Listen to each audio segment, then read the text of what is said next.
점찰 선악 업보경을 주역이나 보고 점이나 치는 책으로 보지 마십시오. 이 생각은 절대로 틀린 것입니다. 지금 미리 먼저 이야기하겠습니다. 점찰 목륜을 쓸 때는 제일 먼저 몸을 청결히 해야 합니다. 옷을 갈아입고 양치를 합니다. 그리고 나서 절을 합니다. 첫 번째로 나무 지장보살님께 절을 합니다. 그리고 나서 시방제불께 절을 합니다. 모든 시방에 계신 일체 존법에 절을 하고 시방현성승에 절을 합니다. 시방일체 제존보살께 절을 합니다. 그리고 나서 점찰 목륜을 던져봅니다. 첫 번째 목륜상을 사용하고자 할 때 한 번 던지고 두 번 던지고 혹은 10번 이상 던지게 되면 그것은 상응하지 않는 것입니다. 묻는 말에 답이 상응하지 않는 겁니다. 그것은 바로 마음이 지심이 안 되었다는 말입니다. 지장보살님이 마음이 아직 지성이 안 되었다고 하는 겁니다. 그래서 답이 나타나지 않는 것입니다. 폐관 수행을 해서 3일이나 5일 동안 혹은 7일 동안 수행하고 쓰게 되면 매일매일 영험합니다. 한 번 던지면 바로 영험을 보입니다. 무엇을 묻든지 바로 알려줍니다. 한 번 물으면 이 일을 해서는 안 된다 하면 절대 해서는 안 됩니다. 이 일은 해야 된다라고 하면 됩니다. 별 문제 없이 반드시 성취됩니다. 경전에서 부처님께서 견정신보살에게 이렇게 말씀하시니 견정신보살이 이해하고 더 이상 의심하지 않았습니다. 전에는 견정신보살이 본래 부처님께 청법을 했는데 설하지 않으시고 다른 분을 소개해서 설하게 하시니 의심을 품고 마음이 흔연하지 않았습니다. 부처님께서 견정신보살이 마음이 흔연하지 않은 줄을 아시고 부처님께서 지장보살님의 공덕을 소개하신 겁니다. 그래서 견정신보살이 이해했습니다. 그래서 견정신보살이 부처님 뜻을 이해하고 그때 견정신보살이 부처님 뜻을 이해하고 부처님의 뜻을 이해했습니다. 그래서 그는 지장보살님 앉아 계신 곳에 가서 청법을 합니다. 선제라 세상을 구원하시는 성자시여 당신은 세상을 구원하는 진정한 대사이십니다. 지장보살을 짠탄하는 것입니다. 선제라 큰 지혜로 법을 열어주신 분이시여 일체 중생을 큰 지혜로 이끌어주시는 분이십니다. 다른 말로 또 지장보살님을 찬탄합니다. 견정신보살이 지장보살을 찬탄한 것입니다.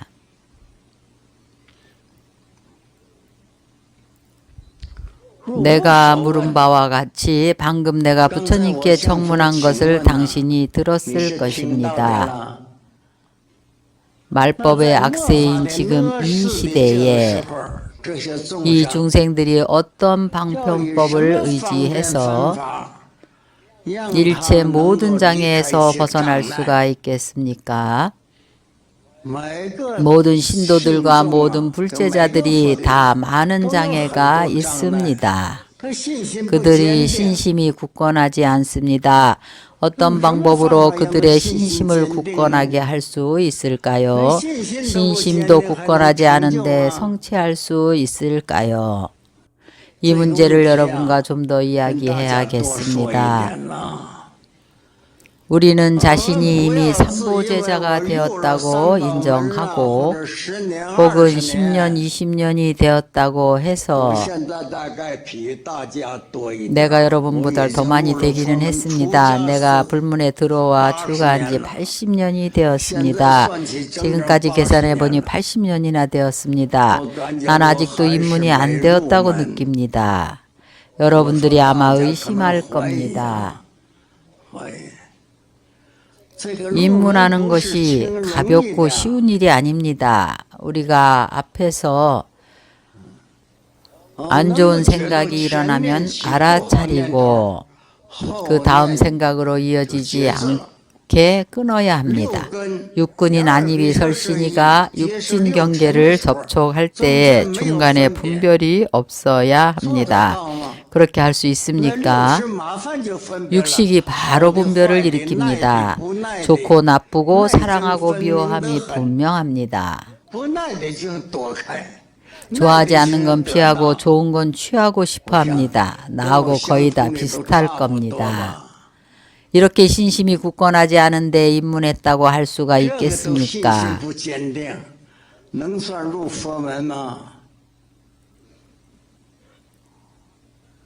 솔직하게 말합니다. 남에게 말하는 것이 아니고 자신에게 말할 때는 솔직해야 됩니다. 우리가 도를 성취하기가 왜 이리 어려울까요? 우리가 견사옥을 끊기가 이렇게도 어렵습니다. 보는 대로 분별을 합니다. 좋은 것은 취하고 싶고 나쁜 것은 버리고 싶어 합니다. 버리고 싶어도 못 버리고 갖고 싶어도 갖지 못합니다. 그 와중에 지은 업만 남습니다. 버리고 싶고 갖고 싶은 것들 그 사이에서 많은 업을 짓습니다.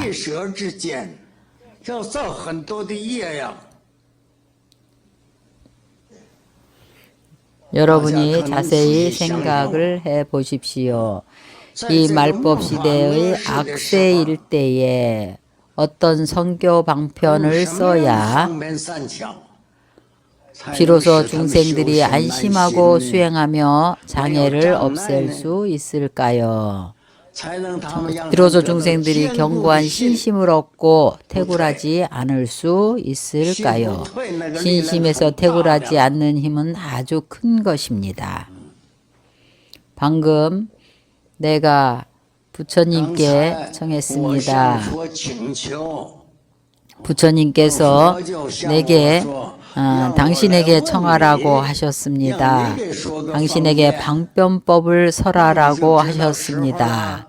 당신은 때를 아실 것입니다. 지금이 바로 그때입니다.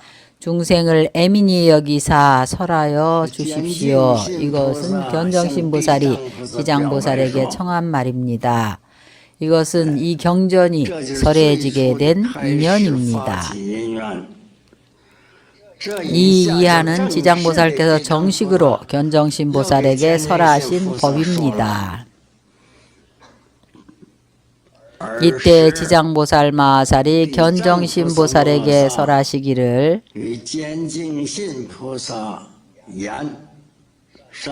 선남자여 자세히 들으라. 그대를 위해서 설하리라. 지장보살께서 그에게 말씀하십니다. 그에게 설해 주기를 허락하셨습니다. 그러나 잘 들어야 된다.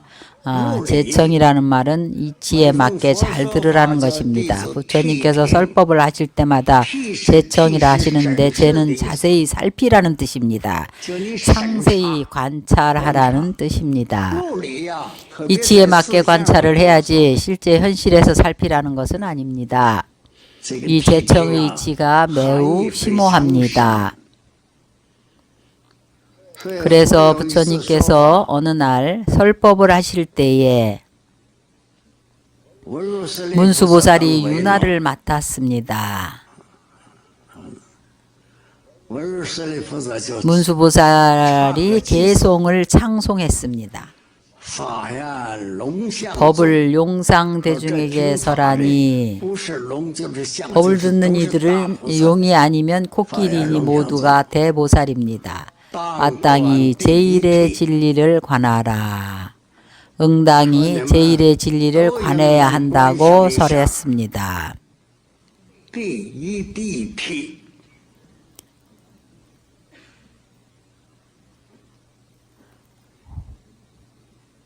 법왕의 법을 자세히 관하라. 이치에 맞게 자세히 사유하라. 관조하라는 것입니다. 관은 언어를 쓰는 것이 아닙니다. 잘 들어야 합니다.